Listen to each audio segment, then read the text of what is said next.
Thank you very much for joining us today. I'm very excited about today's topic. If you see it on the screen there, it's embracing the short-term rental tech boom.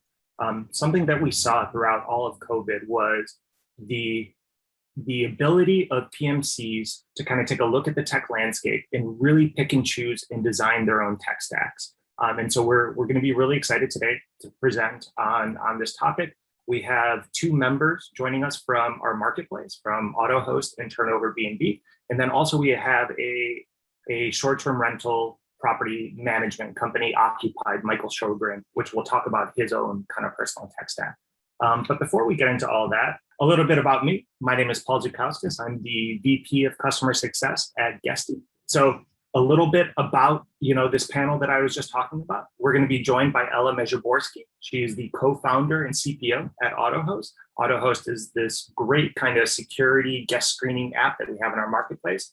We've got Salvador Percival, from the VP of Sales for TurnoverBnb, that really helps with a lot of the maintenance of your units. Again, another really quality marketplace partner of Guesty.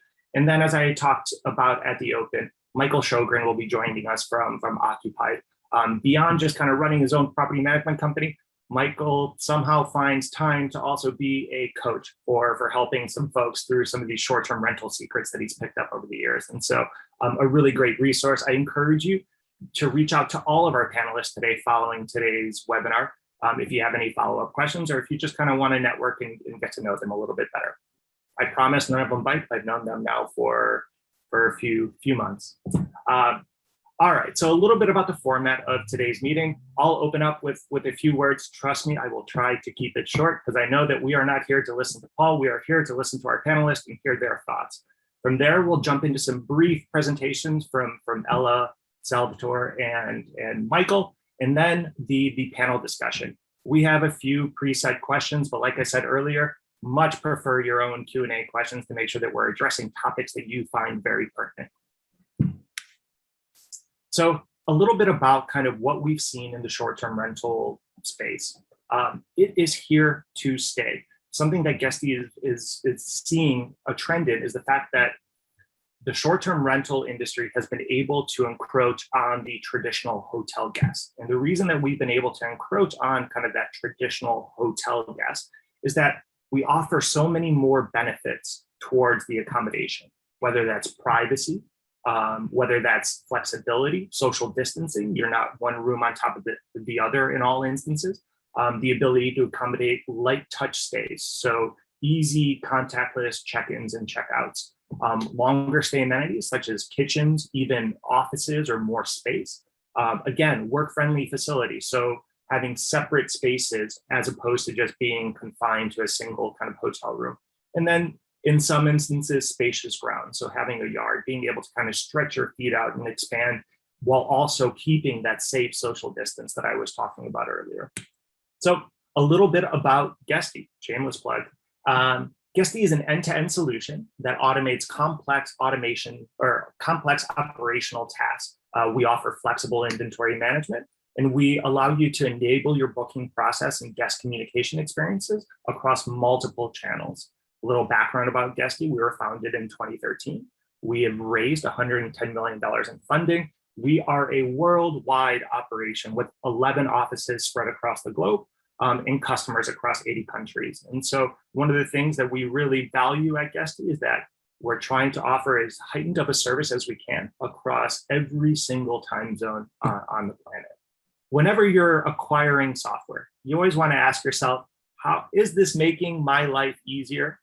And if not, am I using it the correct way? And so if you are using Guesty to its full extent, you're going to experience a lot of automation. And from the customer success side, I see automation as, if the system's doing it, that means that a person on your team does not have to do it. And so that should create some sort of efficiency for you. And so we're seeing automation in Guesty across auto messaging, auto responses, auto payments, auto reviews, and auto pricing. If you are an existing Guesty user today and you're not leveraging each one of these automations, please reach out to our customer solutions team. Reach out if you have a CSM, reach out to your customer success manager. We'd be more than happy to kind of show you each one of these configurations and how they could best serve your business. If you are not a Guesty customer to date. What's taking you so long? No, talk to your sales representative. Ask them, for a little bit more information into each one of these automation areas, because this really is kind of the table stakes and where you can really see a lot of value from implementing Guesty.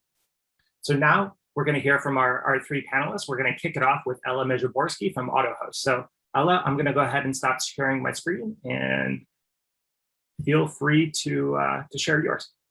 Thank you, Paul. So yeah, for those of you who don't know, my name is Ella Meziborski. I am the co-founder and CPO here at Autohost. And Autohost is a guest screening and automation platform. So what we do is help automate the vetting process, streamline check-in, and basically help flag risky reservations. So instead of having users have to monitor every single booking as they come in, and as you grow and scale, that becomes harder and harder. That's really where Autohost comes in. And then I love the topic of this discussion because it's really not about the individual tool, but rather the tech around it. So I think Paul started this really well with the fact that we should be using technology as we grow and scale. It's not really possible otherwise. So we want to really cover a little bit of how you can optimize your operations and your safety by automating the guest screening side of things. So there we go. So a little bit about guest screening. I'm going to guess that everybody's aware of the fact that you need it. But I think that we have different understandings of what guest screening might be. So when we talk about today's climate, it's not just COVID, it's also just the growth of the digital age and technology and the use of all these softwares. So there's good things that come out of it, but then there's also much more sophisticated fraud that we're seeing.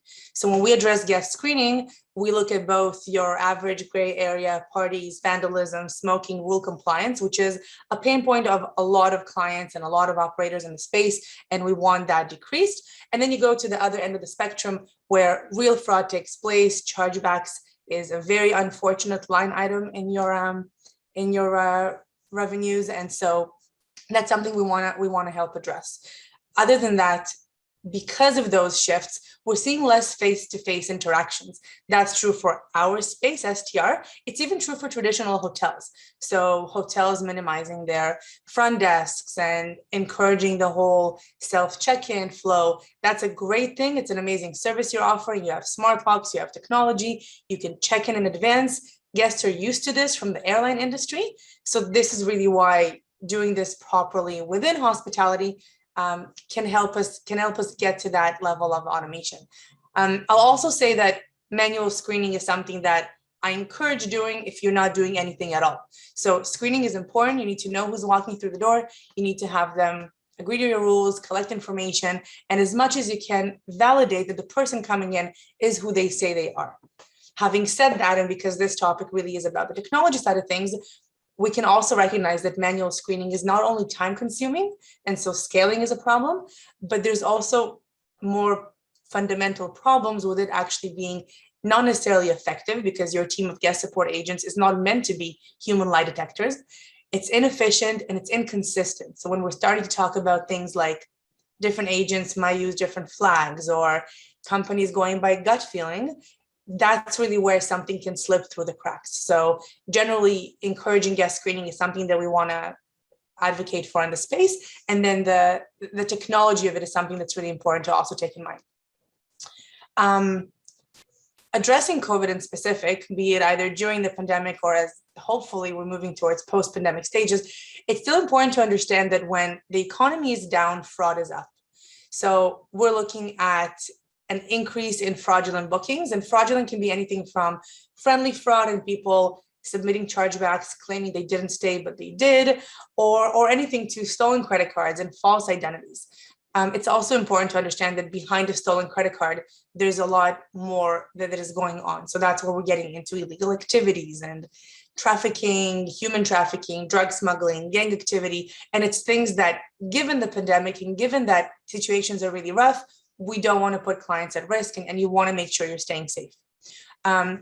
Also, an interesting thing with the travel restrictions lifted and companies really struggling to survive this and accelerate out of it is that you're starting to get more guests booking and property managers are accepting riskier reservations. So now we're in the stage of we don't want to be leaving money on the table.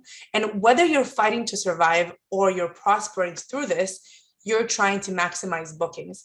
And we want to say that there's no reason not to be doing that. You should be maximizing bookings. You should be removing booking restrictions when you can, but we want to help do this responsibly. So that's really where, again, technology can come in and offer that systematic type of a solution for your screening. So given COVID, given the situation we're at, and given the screening need, when we talk about technology, this is really where we see the benefits of automation coming into play. So first of all, scale. And like I said, some companies are struggling right now, and from 100% of reservations, we went down, and then we're seeing a slow climb.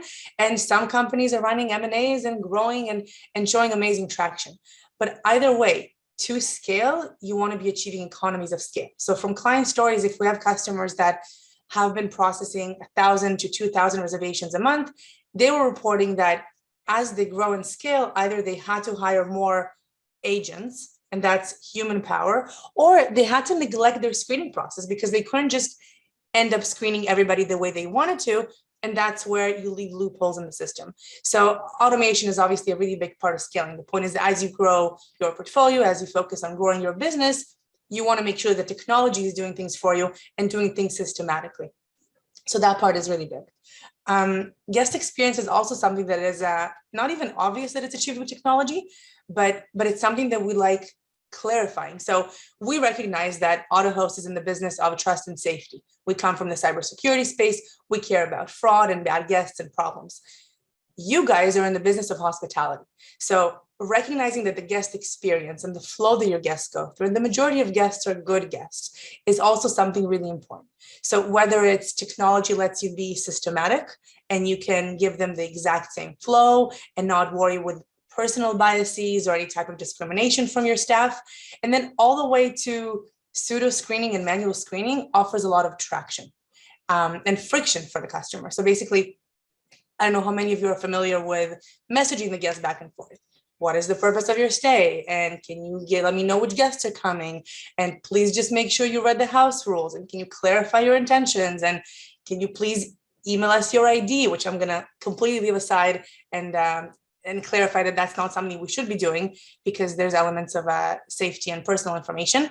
But all of that friction can get legitimate guests to just cancel the reservation, not bother booking with you, and gives them a little bit of, leaves them with a bad taste in their mouth while you're just trying to vet them before they come through the door. So the guest experience is something that's important. And what we want to focus on is that your guest support team really needs to focus on the experience and the customer service side of things and the nice side of hospitality, and not really be there as the bouncer, the gatekeeper. That's really where technology can help and come in. And then the last part that we can't really do manually is the preventing fraud. So the larger you grow, unfortunately, the more you start seeing it, the more OTAs you're on, the less consistency you have between different payment methods, chargebacks become a problem. And that's just something that, again, a team of guest support agents are not human lie detectors. So the point of actually looking at objective data points, making sure the guest that is coming through the door is who they say they are, looking at are they trying to mask their online identity? Is their credit card stolen? Did they maybe use a few stolen ones and then one went through? Did their ID now match their selfie? Is the name consistent? Does their story check out? All of these things will really help you be proactive about preventing fraud. So once a chargeback occurs, fighting it is difficult. You should have all the information on file to try and fight it, but we really want to help encourage being proactive in that sense. And unfortunately, manual screening just doesn't get there, doesn't quite get there. So having said that, what I think I want to leave you guys is just a few things that you can do today to help prevent incidents, because the whole purpose of guest screening and why we're filling up that piece of the puzzle is that we want to help the bottom line and we want to help prevent those types of incidents. So first of all, a systematic and a reliable system is really important. So based on your risk tolerance, your requirements, your master leases, your whatever's in your contracts, whatever you need to be doing, a systematic process will help ensure that nothing slips through the cracks, that you're not dependent on somebody's gut feeling or a judgment call. You want to make sure every guest goes through a professional process, and therefore all of your guests will get through the entire flow. You'll have their information and they'll be comfortable staying without any friction. The other thing is that you need to be collecting information. So some OTAs offer more information than others, but you want to be avoiding a situation where your guest is a black box. So it's your responsibility, be it social or legal, depending on the authority reporting and requirements in your region, but you have a responsibility to know who walks through the door. And therefore, collecting their information and collecting security deposits is extremely important, because even the gray area of guests are less likely to cause gray area of damage when they know that their ID's on file, their card's on file, everything is collected, they're liable for their stay. So if you're not currently doing these basic things, by all means, I encourage you to make sure you do. The next step, which again is where technology really comes in, is that collecting information is not always enough. It serves as a deterrence factor, and that's important, but then you want to take it to the next level. If you're processing 10 reservations, you can review them. If you're processing 100 reservations, you can have a team review them. But if you're processing thousands of reservations, what you need is a systematic way to actually analyze what you're collecting and be able to say, you know what, I need to focus my human attention on these 5%. And then you get to call the guest or arrange an in-person check-in and act accordingly based on the information you collected, because as you grow and scale, which is the intention of all of this and why you're using a PMS system and you're using technology, as you grow, those things just don't end up being realistic to be doing manually. And then the last step really is setting the guest expectations and monitoring. So other than Autohost or any other version of guest screening, you have the element of guests need to be made aware of what is allowed and what is not allowed. Your responsibility is also to monitor their stay. So we like to think of ourselves as your first line of defense, but there's other things that you can do to be responsible, be it mid-stay, noise monitoring, and make sure you have coverage for any extreme situations. And that's still you being a responsible operator, making sure you're covered on all fronts. And we do kind of feel that technology plays a big role in this, but as long as you stick to these elements, you're going to be 5 steps ahead than what you were before, making sure that you can grow and scale without being concerned about your current properties being at risk. We are a very proud member on the marketplace. You can actually find us on Guesty or visit our integrations page for specific Guesty features and a little bit more about this integration. You can find me on LinkedIn, and then if anything we can do to help, you're more than welcome to reach out to our sales team at sales@Autohost. Thank you very much for that, El. There was so much value given there, right? It's this concept of gut feeling guest screening versus a very objective approach. And obviously, anytime you're going through a gut feeling, you're opening it up to liability and consistency. It's so much better towards the end of your presentation. You said, why not combine the two, right? Why not implement Autohost, get the objective elements of it, identify that 5% of the guests that maybe are on the fence, and then use people in their gut feelings and kind of reaching out into a more personal touch to really make a final determination, because you really do need to balance this risky reservation versus maximizing your occupancy and your profitability, and like, where is the fine line there, which is, Autohost plays a huge role in helping you streamline that process. So instead of maybe needing a full-time guest screener, maybe you only need a part-time, or maybe you could eliminate that role altogether within your organization. It's kind of true. So technology can't replace humans in everything, but technology can replace and even do better your repetitive, mundane tasks. So once you start to grow and scale, you're seeing that your guest screening team won't be able to just flag everything and spot everything. So that's really where technology comes in. And we would really say that it's not that you don't need a full-time screener, you need a part-time one. It's more that if right now you have a team of 5 or 10 or 2, the point is that as you grow and scale, you don't have to have that team grow. They can focus on less repetitive tasks and really use their judgments and increase in their ranking. And you can have people to make judgment calls when they're needed. So the point is more that as you scale, you don't have to grow that team, and you're not limited by resources. Yeah. And something that Autohost does really well is it plays so well in this rent responsibly campaign that we have, where it's not just the responsibility to your owner. It's not just the responsibility to your own company. It's the responsibility to the entire kind of vertical and the ecosystem. We're in a war, like we're fighting for this, right? Like something beautiful is happening. And yes, and so bad apples can be guests, and bad apples can be operators. And operators that are abusing the system, and operators that are just taking advantage of quick money and they don't care about having some units shut down, are giving the industry a bad name and making the fight really, really hard. So you're right. And I love that you mentioned rent responsibly. They are at the forefront of this, right? If we use, and technology allows for a lot of that too. So we have, be it a moral responsibility, a social one, and a legal one, that the more we do this proper, the more professional this industry becomes. Absolutely. Yep, love it, love it. All right. Well, thank you for kicking this off on a really positive note. Now to shift to TurnoverBnb in Salvador. Why don't you go ahead and present your screen? And I'm really excited for thanks, Paul. Learning a little bit more about TurnoverBnb. Yeah, thanks, Paul. And super informative, Ella. Learned a lot in that talk as well. So yeah, I'm excited to be here with you all. Thanks for having me on. My name is Salvatore Percival. I am the VP of Sales at TurnoverBnb, based out of our Miami office. And today I'm going to be touching on automation and outsourcing cleaning and its impact on scalability. But first off, I just want to give you maybe some context as to why someone from our business might be a good voice on the topic. So in general, hosts find TurnoverBnb usually with one of two goals, whether it is to find cleaning assistants for their properties, or to just like automate their existing relationships with their existing cleaners, whether they're in-house or if they're using independent outsourced cleaning.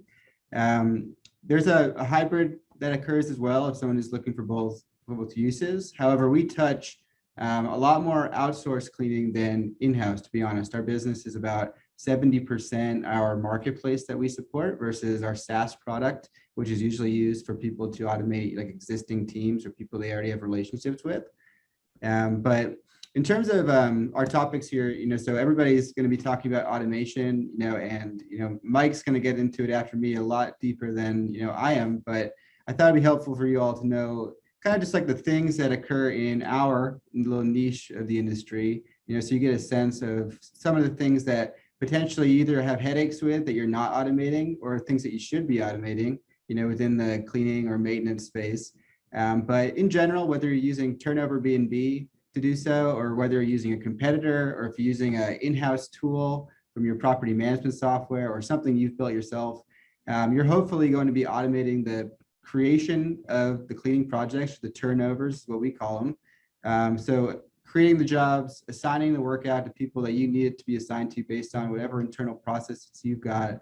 Then also potentially adjusting for extensions, changes to reservations, cancellations, anything you can imagine that might prompt a text message or something that you need to notify someone with, something you're doing as a human. You would ideally have a tech tool to do this.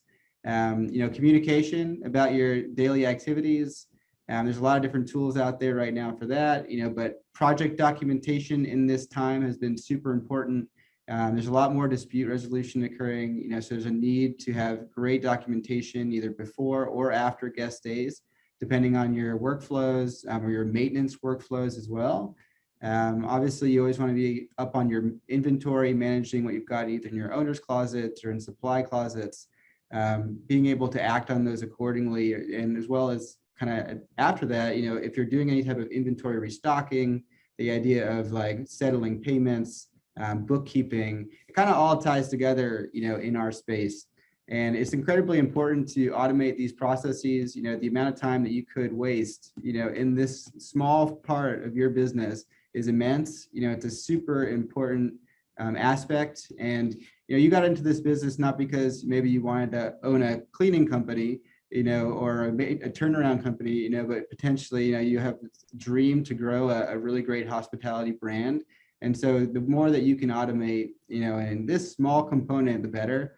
In terms of just moving forward, like in terms of a business's growth, there's a common trend, moving towards the idea of being able to outsource cleaning outsource cleaning in the event you need it. However, we see that businesses, as they grow, they tend to move in the opposite direction. So they have independent contractors potentially in new cities where they don't have boots on the ground, and potentially they move once they start having more volume to having in-house employees and training accordingly.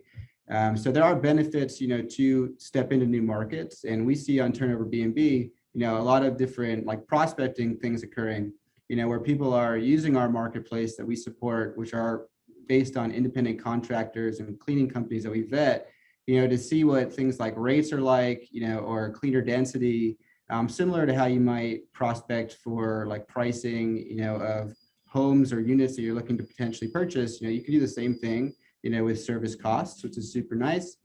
In terms of blending the two and using tech to do so, if you can imagine, during your busy season, potentially you have processes in place where you might dip into other sources to find a backup, or to get help when you're overloaded on a certain day.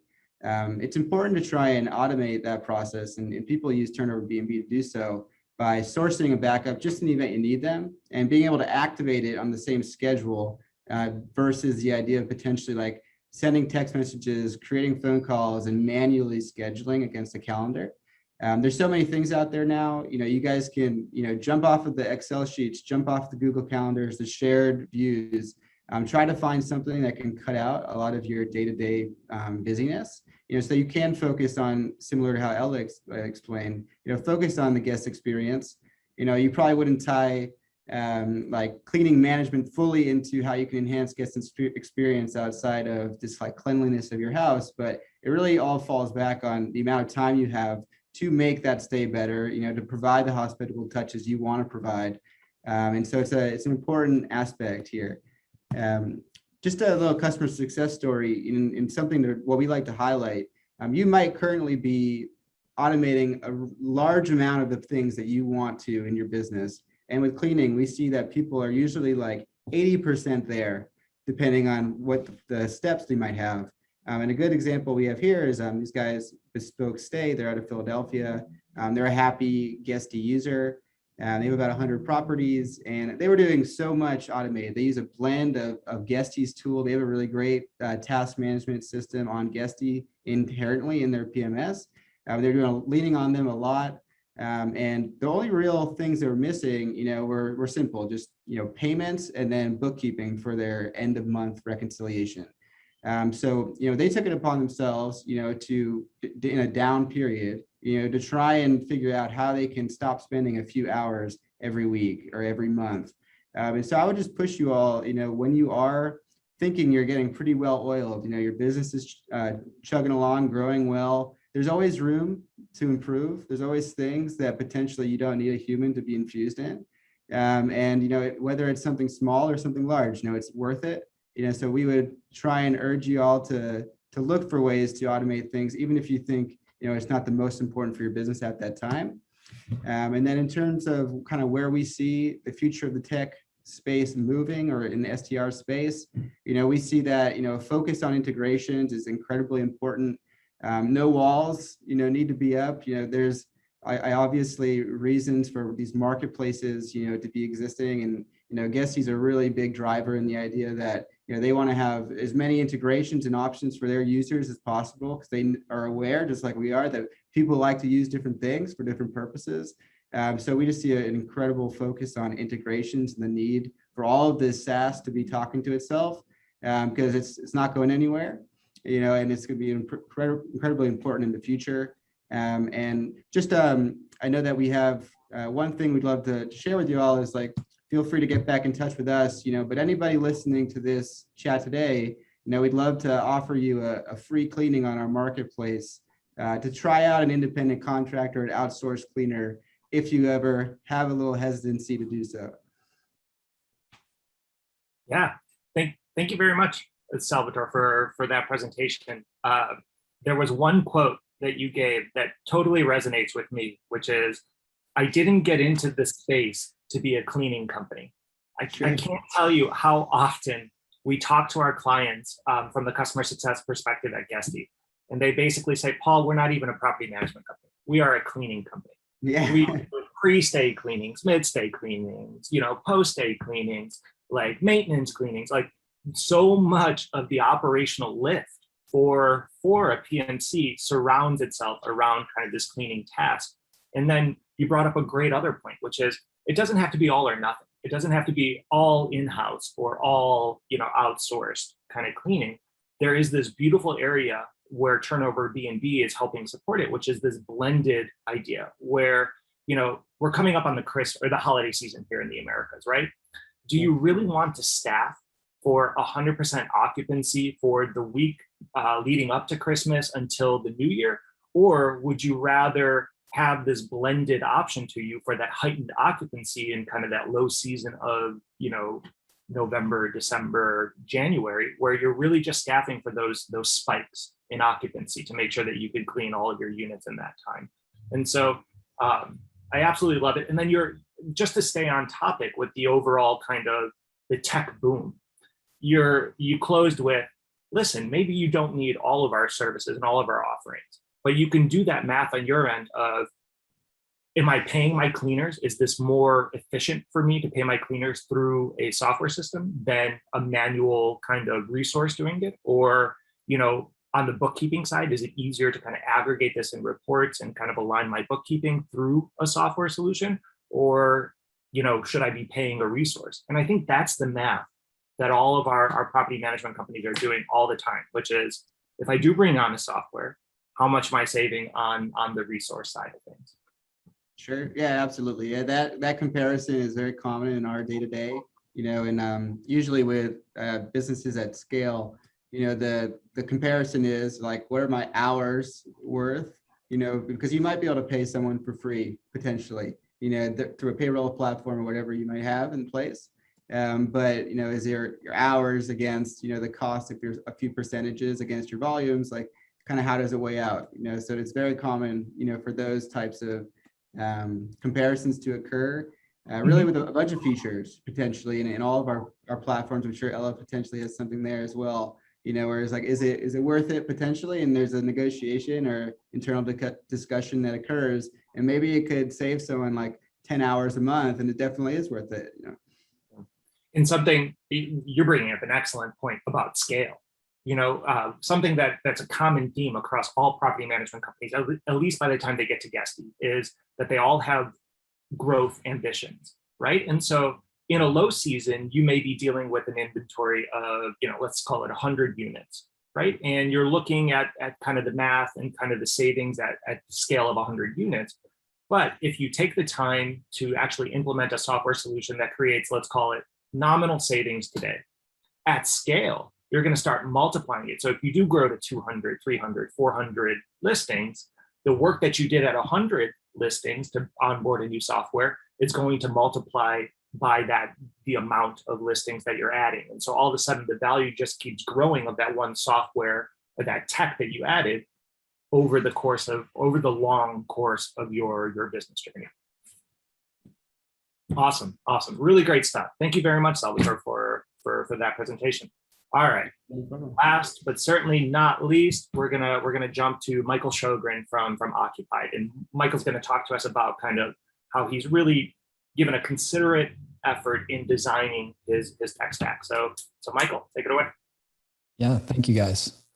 All right, here we go. So the title of this, I called it E-Myth Your Tech, and I called it that because one of my favorite business book is called The E-Myth by Michael Gerber. And it's all about how do you create systems for scalability to save yourself time and create efficiencies. And the challenge with most small businesses, they don't understand these concepts. So I'll walk everybody through the tech stack that we use, but I want you to keep in mind that I want to give you a framework for how you can create your own and create your own system. So how to build a system that provides a great guest experience, gives you back your time, and maximizes your profitability. So again, a quote from Michael Gerber: the system isn't something that you bring to the business. It's something that you derive from the process of building the business. So again, maybe you're at 10 units or 20 or 40 or 200. You have to assess where your business is at and where are the gaps. So real quick background on me. I've been in the short-term rental space about 4 years now. I am super grateful and passionate about this industry. It completely changed my life. I went from being a cubicle accountant to being a full-time investor in property management company. And now I get to help other people do the same. I'm the host of the Short-Term Rental Secrets podcast with my good buddy, Emmanuel Pani. We've been featured in a whole bunch of different places. I have a portfolio now of 41 listings across 4 different states and 2 boutique hotels. And like I said, this business has given me so much, and I'm super grateful to Guesty and Paul and everybody for letting me share this with you guys. So I want to ask a quick question. So what is the key difference between a side hustle and a business? Because I know a lot of folks, I see it when they first get into this, they're treating it like a side hustle and they don't really understand the difference. So the difference is a side hustle requires you to trade time for money, right? So like Salvatore was just talking about, maybe you're manually scheduling cleanings, or maybe you're doing the cleanings, or maybe you're doing the maintenance, or you're doing all of these different things and you're trading time for money. But a business leverages systems and teams to make money. So today I want to talk about how do you create a framework for building a system for your business. So if we think about short-term rentals in different buckets, so you have a marketing bucket. How do you find properties? How do you market those properties? And how do you get guests? And then how do you price them effectively? How do you communicate with them? How do you do all the finance and reporting and all of that? How do you get them access to the property and maintain security over that property? And then how do you handle all the turnover and the maintenance that goes through handling all that? And ideally, you want to find a PMS that can tie as much of that together for you as possible. Because as you scale, the less systems that you have to manage, or the more that you can centralize, it's going to make your life so much easier and save you so much time. So let's talk about the marketing end of it first. So going across the top, if we think through adding properties, so what we do is, like many folks, we use AirDNA to analyze the potential for properties that we're going to take on. I didn't put in an icon for this, but one of my students is really good with tech, and he built a little script using something called, I think, Tamper Monkey. So we can get into AirDNA and just make a couple clicks, and I can copy that data and put it into spreadsheets and, analyze over the last few years different trends. Then we use a company called eSignatures to handle all of our contracts with our clients on the management side. Again, we used to do this stuff manually. I had a pretty little Google Doc that I would just PDF over to them, and then they have to print it and sign it and send it back. Now we all use eSignatures. And then we just use Google Drive, and it's all organized to save all of our different files and things like that. We use Photoshop and Canva for touching up any photos or doing any types of infographics that we want to have as part of our listing images. Then we get the listing into Guesty, get all the information into it, collected from the property owners and different things that we collect. And then we can publish that listing to Airbnb, Vrbo, Booking.com, or the OTAs that we personally use. And then for some of the hotels, we have separate sites that we've built through Wix that ties into Guesty's booking engine. And we also used another company, my buddy Mark Simpson's company, Boostly, to build our latest website for our last hotel, which I also believe they started integrating with Guesty fairly recently. And then we use Google Ads, Instagram, Facebook, just trying to engage with the local community and just post as many different things as we can, highlighting the different features of the property or any local events. And this is something that we've really started doing heavily since the pandemic, because honestly, before we were kind of spoiled. Like we could put a really good listing together, put it out there, and it would get booked. And then when that happened, it was like, okay, we got to put our marketing hats on here and, really start to continue to attract our demographic. And we've just kept that going, and it's done very well. So I know now for the, excuse me, the majority of the portfolio, we're actually 67% direct bookings through these marketing efforts. So that obviously drastically cuts down on our booking.com fees, Airbnb, and Vrbo and all of that. So that's our marketing tech stack. And then we move over to pricing. Obviously, we need to price it accordingly. So we use two different sources. So for the majority of our STRs, we use Price Labs. It's a real nice seamless integration through Guesty. But for some of the boutique hotels, we use Guesty's pricing. So we can we can set up different customizations. The reason for that is because on some of the hotels, Price Labs has been amazing for our STRs, but I found it was a little off for some of the boutique hotels that we were doing. So we're measuring comps manually right now. But Paul, if I forget, remind me to talk about what we're going to be adding in the next couple months, because I think there's some things that we're going to be adding on that. So that's what we use for the pricing. If you're not using a dynamic pricing tool or some type of customizations for Guesty, I promise you, you're leaving money on the table. So definitely get that set up. And then on the guest messaging side, we use Guesty, like Paul mentioned, all the auto messages, the auto responses, all of those different things to communicate. And we have a team, that handles all of that. And then we also use Ring Central. So we have 24/7 coverage now with our guest support team. So depending on the time of day and the day, Ring Central will route those calls to the appropriate person. So that's been a good option for us. Then on the finance and reporting, don't get overwhelmed. I know there's a lot of icons down here, so I'll try and keep this simple. So starting on the left over here, we've got the way that we take payments primarily is through Stripe for our direct bookings, which again ties in through Guesty. But at one of our hotels, we also sell merchandise, and we have a bar and a parking lot and all these things that we charge. So we also charge through Square, and I can get reports from both of those. Then we save all of our receipts up to Google Drive. And about 3 months ago, we integrated with Zimplify. So now Zimplify is doing all of our accounting, which again integrates with Guesty. And they use Sage Intacct to do all of that. They can also use QuickBooks if you prefer QuickBooks. We use Bill.com to collect all of the bills into a centralized inbox, which goes directly to Zimplify to pay for us now. Because again, thinking back, how much time was my team spending just paying bills and going through different things? Now it all gets centralized, and myself or one of my managers can just go in there and approve the bills. We use Expensify for the company credit card. So again, instead of we were just using the Amex app to upload receipts. Now we use Expensify, and that syncs directly back into Intacct with Zimplify. I use Loom a lot, and I wasn't sure where to put Loom, honestly, because we use it for so many different things. But as you're building a team, Loom was a game changer for us because we have standard operating procedures and checklists and all those different things. But when you can embed or at least link to a video for training. So when I was training my team on all of our different reporting or guest communication procedures, or just different things that we do inside of Guesty, how to create a new listing, whatever it is, we have a whole library inside of Loom that's all organized so that my team can go in there and find anything that they need to continue running the business without me. Then obviously we use Zoom for our weekly team meetings. And in the past, we were using Venmo to pay a lot of our contractors. We're shifting away from that towards Bill.com. So to Salvatore's point, it's fine. My team could do that, and we send it out. We pay them weekly or biweekly, whatever the cadence is, but that takes time. So now the vendors, whether it's cleaners, contractors, whoever, they email us an invoice to this specific email address, and it goes right into Bill.com, and Zimplify will take care of that stuff for us.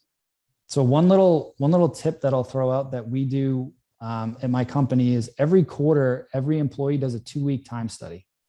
So it sounds painful, but I promise you it's super beneficial. So it's literally handwritten. So we just create a little daily calendar, and every 15 minutes they write down what they're working on.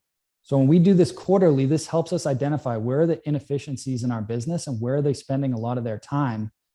And the employees enjoy it. It sounds a little weird, but when they saw the benefit on the back end of like, guys, I'm not doing this to make sure you're working. I'm doing this to figure out what can I take off your plate through additional automation or new softwares or different solutions. And this will really help you identify what is the next piece of tech or the next automation that I need to add in my business to free up more of that manpower. Next is around access and security. So we use Yale locks with SmartThings, and that all integrates with Lynx. I don't know why the Lynx logo disappeared, but we use Lynx for that. And so they integrate directly with Guesty. One of the things that I really like about Lynx is that it automatically creates a code for the guest that's the last 4 digits of their phone number. So it's super easy for them to remember. And it only works from check-in to checkout time, and it automatically expires. And we have checkout codes for every property. So when the guests check out, they use this code. It automatically notifies my team and all of our cleaners. So if a guest checks out early, the cleaners don't have to wait around. They can go to that room or that apartment and start that clean right away. Then we use Noise Aware to monitor the noise levels in the property. We use the Ring security cameras to monitor the activity of who's going in and out of the property.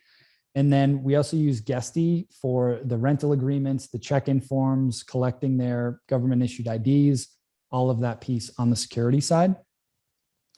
And then on the turnover and maintenance, now we're using Guesty. Previously, we were using TurnoverBnb, and then we started to take some more things in-house. But to Salvatore's point, like we were all third party for a while. Then it was a blended approach. And now it's still somewhat of a blended approach. But if you don't have processes in place, like he was saying, that alone is a full-time job, just managing all the turnovers, especially as you continue to scale. On more of the maintenance and different task management, we use monday.com. So we have a dashboard built out so we can track all the battery levels for the locks, the batteries for the cameras, the status of, did we collect all the rental agreements? We have it all set up in there so that my team can easily monitor that. And then any routine maintenance that needs to happen. So when was the last time we changed the smoke detector batteries? Or when was the last time we actually changed the detectors? How often are we cleaning the air filters? All of those different things. So we have a dashboard built out in monday.com. And then we use WhatsApp. We have different WhatsApp groups that my team uses to communicate with ourselves, with all of our cleaning staff, with all of our maintenance staff. And then it all just ties in back with Guesty for the most part. So that is at a high level what our tech stack looks like. And so I know there's a lot of different logos on here. So I just want to reiterate, figure out where you are at with your business now and where are some of the time sucks going. And that's what to focus on first. Because there's a million awesome pieces of technology out there now. Don't get caught up in the shiny object syndrome. Figure out where is the need in the business and then what is the best solution for that need. Yeah, thank you for that, Michael. What I really like about your tech stack, there are so many different elements and so many different tech pieces that you guys are using, which just shows your creativity, but also you're using some redundant systems in areas, right? And so just because a piece of tech applies, let's say, to your listing acquisition piece, doesn't mean that it can't also apply to your financial piece or your guest communications, whatever it may be. And so it's finding these crossover areas on how you could really leverage the most of each system. I was going to ask you a follow-up question of how do you determine which area or which tech piece you need to kind of find, but I think you answered it in your presentation, in which you were talking about those time cards, right? And how those time cards are really kind of informing you of this is the next priority, this is the next type of priority, For sure. which is such an intentional and smart approach to it. But at what point do you stop? At what point have you built the perfect ecosystem of tech? It's funny you asked that because when a few years ago, I thought I had it dialed in. I'm like, I'm good now. This is humming and hawing. And I went to a mastermind event with some amazing people and met some of them and just was seeing what they were doing. And I think one of the lessons that I learned was complacency will kill you in your business. If you stay complacent and you're not constantly evolving and trying to take it up to that next level, you're going to get burned out. You're going to get left in the dust, especially now that, as you said, COVID, quite frankly, catapulted this industry forward and there's more and more people getting in the game. The bar is only going to get raised. So those hosts that aren't keeping up with the times, they're not implementing technology, they're not providing an amazing guest experience and holding themselves accountable to a higher standard, they're not going to make it in a couple of years. They're just not. They're going to get pushed out as better quality product and better experiences continue to roll out. So it's all about keeping up with the times and finding ways to evolve your business to create more efficiency, more profitability. But at the end of the day, it's all coming back to a great guest experience, because I don't care how amazing your property is. If a guest shows up and it's not clean, they're not happy. Or if they show up and you're missing different things, or your team isn't communicating very effectively, or there's a huge delay in communication, all these different things, it's all around the guest experience. And if you do a good job with that, the money will follow, but you have to maintain the guest experience first and foremost. So I know I was going to ask you what's next for our tech stack. And so two key pieces. So Ella and I have been talking the last few weeks, and she's going to be on the podcast, I think next week now, which will be great. But adding in Autohost for that guest screening, because as our volume of bookings has continued to increase, like she was saying, the manpower of doing a lot of that manual screening has continued to go up. And so we're going to be implementing that. And also on the pricing and the distribution for the hotels, we're going to look at integrating with SiteMinder now through Guesty, because one, it gets us on more of the traditional hotel OTAs, but two, they also have a very cool pricing tool that will let me benchmark against my competition instead of me having to manually go and do that, or my team manually going to do that. So those are the next two iterations that'll be over the next couple of months. So Nice. I love it. I can't wait until you present on this topic next year and we'll see another 30 pieces of software being added to your ecosystem. well, if I'm adding some, sometimes I like to remove some too. We don't want to get too There you crazy, but yeah.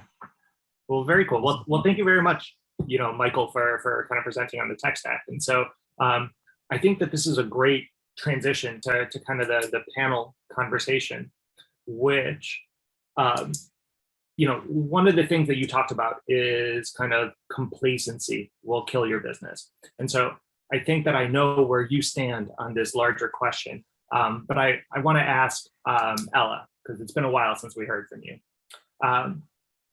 Do you think that this tech boom within the STR space is here to last? Do you think that it'll continue, or do you think that we've pretty much explored all operational areas in which tech can be invented for the STR operator, and it'll stay consistent for a while now? No, I'm definitely in the former group. I mean, tech is here to stay across all industries. But if anything, I'd say that hospitality was really behind, is really behind. I mean, we're working on it. And then we have the STR space in traditional hospitality.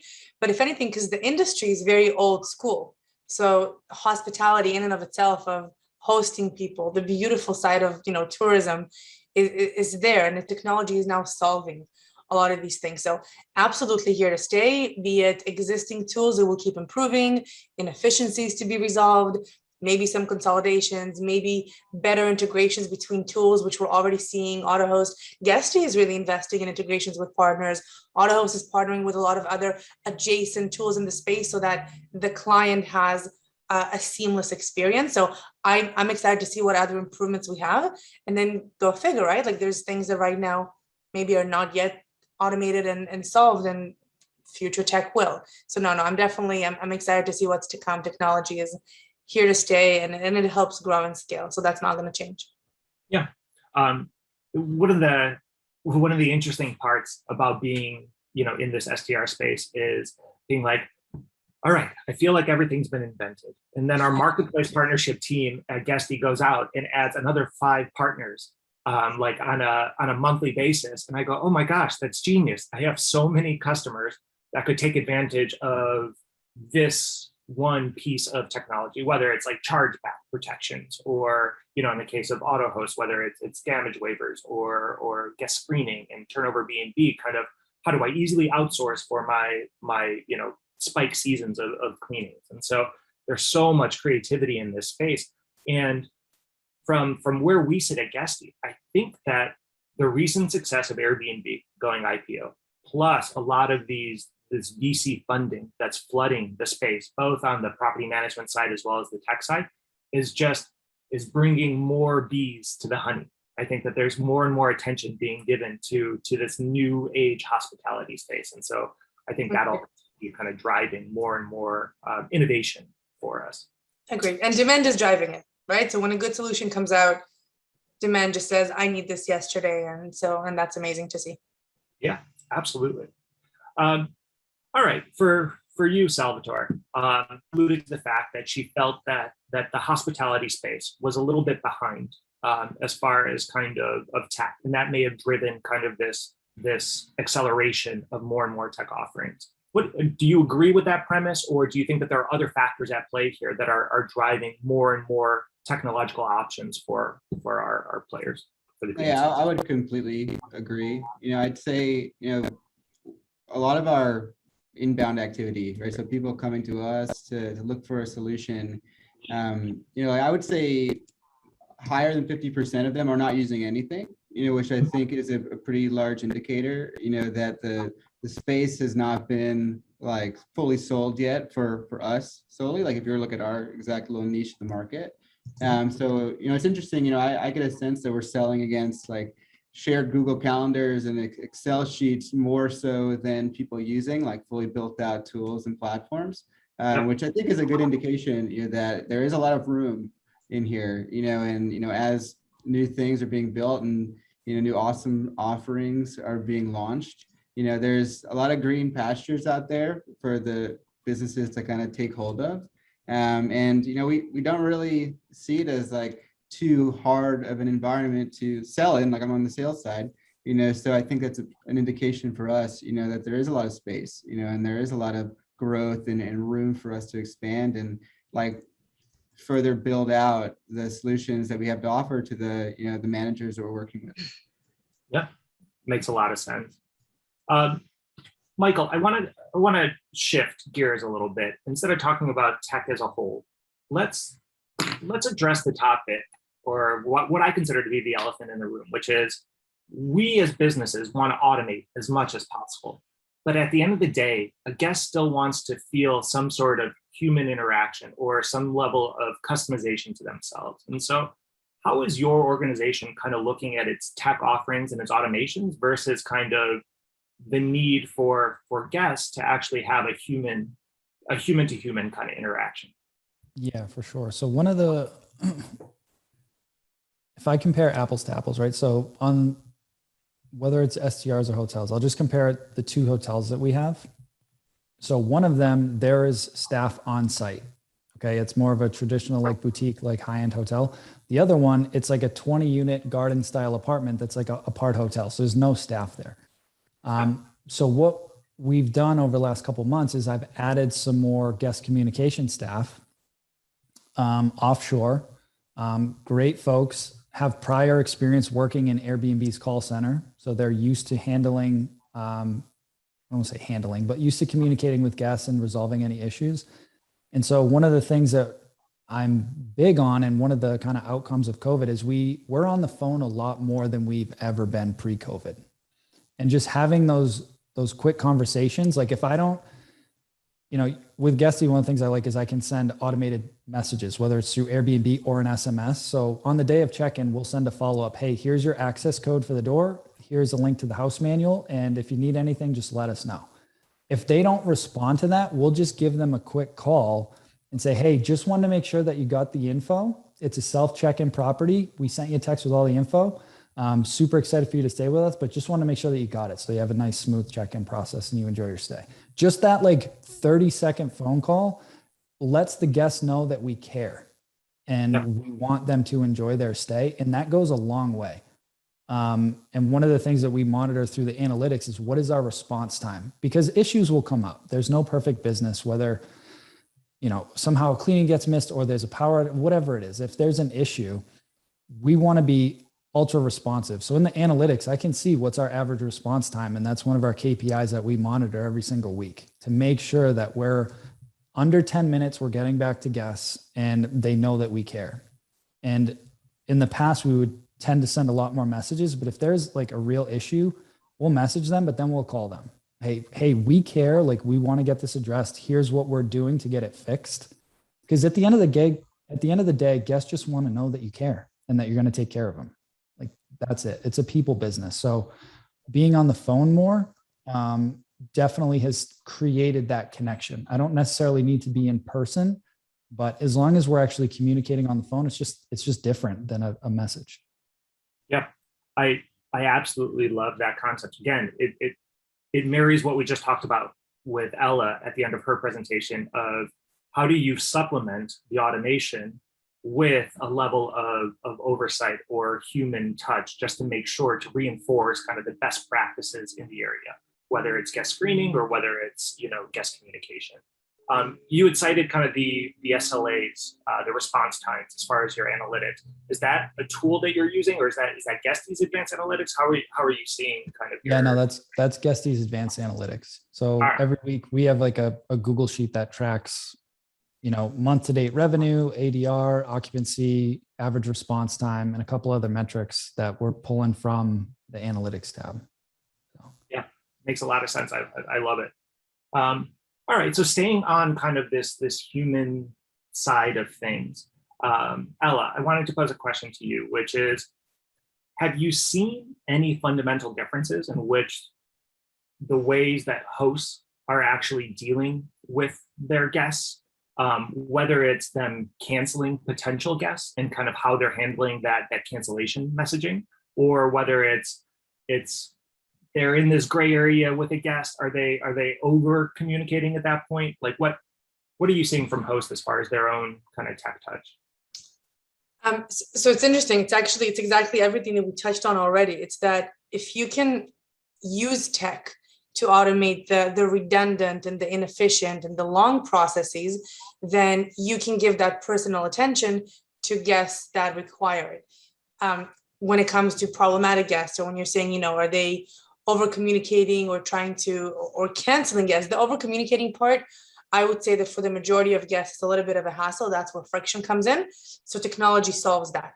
But when it comes to once you flag who you want to address, I mean, a phone call is just as valuable for your screening and safety, just as much as for, delivering a good guest experience. So if something is flagged to be suspicious, if you pick up the phone and it's a burner phone number and they're not picking up and you can't reach the guest, that's very different than you're getting somebody busy on the go and going, oh yeah, I'm checking in 3 days. Sure, no, I didn't see your emails. Fine, I'll do that. And that makes a huge difference in situations where you have suspicions of parties or abuse. Picking up the phone and being very honest about, look, this is not the right place for that type of gathering. This is what we allow. This is what we don't allow. You often find that either you're going to de-escalate and de-risk the reservation. So by no means, you don't need to cancel it. You don't want to throw money out. The guest will stay and will be better behaved. Or the guest will reach a conclusion that, you know what, I would like to cancel. This is not the right place for me, which is still your intention because you want to be able to fine tune. So the whole point is, instead of being better safe than sorry, you should be communicating with guests when needed and when that human judgment is necessary. So I think that kind of like everything that was said, a combination is going to be your winning strategy. Yeah. And that's so important. If there's any common theme that I'm taking away from today's discussion, is that tech can only get you so far, and then there needs to be this combination of a human touch kind of carrying it through to the finish line, or just making sure, validating that everything we're seeing on the tech side is accurate. And you'll be using humans for the right purpose, and you'll be using people for their sensitivity and friendliness and judgment calls rather than what technology can replace. Yeah. Man, when we say using humans, it sounds so cool. It's like use humans. No, at the end of the day, it's people talking to people and helping people. And when we're talking about that guest experience, obviously TurnoverBnb is critical in that guest experience. Autohost is critical. And to Michael's earlier point, guest experience is the underlying success metric that every PMC should start. This is the baseline. This is the table stakes. And you build up from guest experience to kind of streamline your operations and to grow your revenues. All right, this one's going to you, Sal. Really exciting news coming out of TurnoverBnb. Raised $4.5 million after all the executives buy their boats and jet skis and private jets and everything. How is TurnoverBnb planning to use this money? How are you guys going to bolster your offering? How are you going to grow further into the space? Sure. Yeah. So yeah, thanks for that. We're a startup in every sense. So my title says VP of Sales, but I do a lot of other things. Just like I'm sure everybody here does. So it's nice that we're able to use the capital we've raised, and we're kind of building out our more traditional employment structure. So hiring some people like our first CTO, and bringing on somebody that's just focusing on partnerships, just like you probably already have, Paul, someone that can help out doing the business development work. It's super important for us to be able to focus in certain spots. So we're doubling our staff before the end of the year. We'll be around 75, 80 people. We're starting to stretch into exciting marketplace opportunities that we don't currently touch. So in terms of our users, we have hosts, people that have the properties. Sorry about any noise, by the way. We have a little construction upstairs. But in terms of other marketplaces that are on our radar, we get requests all the time. Hey, it's awesome that you can provide us with independent contractors or cleaning companies. What about maintenance team members? Can you help us source them? I'm a host with one property, like I'm getting sick of my guest communication. Like, are there co-hosts I can find on your marketplace? So we are expanding out the like ecosystems that we support, to allow somebody to find TurnoverBnb, but find more than just cleaning, and be able to stretch into other aspects of like the daily operations on the ground. But yeah, there's some other things that we haven't really like published outwardly, but in terms of what we're using the capital for, it's to grow rapidly, right? To eat faster if we can, and just grow alongside all of you guys as well, because everybody is experiencing a good organic growth right now, and we're just trying to capitalize it as best as we can. Yeah, very exciting stuff. Well, we look forward to seeing the rapid enhancements from your new CTO. As And you're taking us out for drinks, right? Yeah, right. sure thing. We got budget. Definitely. drinks on TurnoverBnb. All right. Well, thank you everyone for attending today's webinar.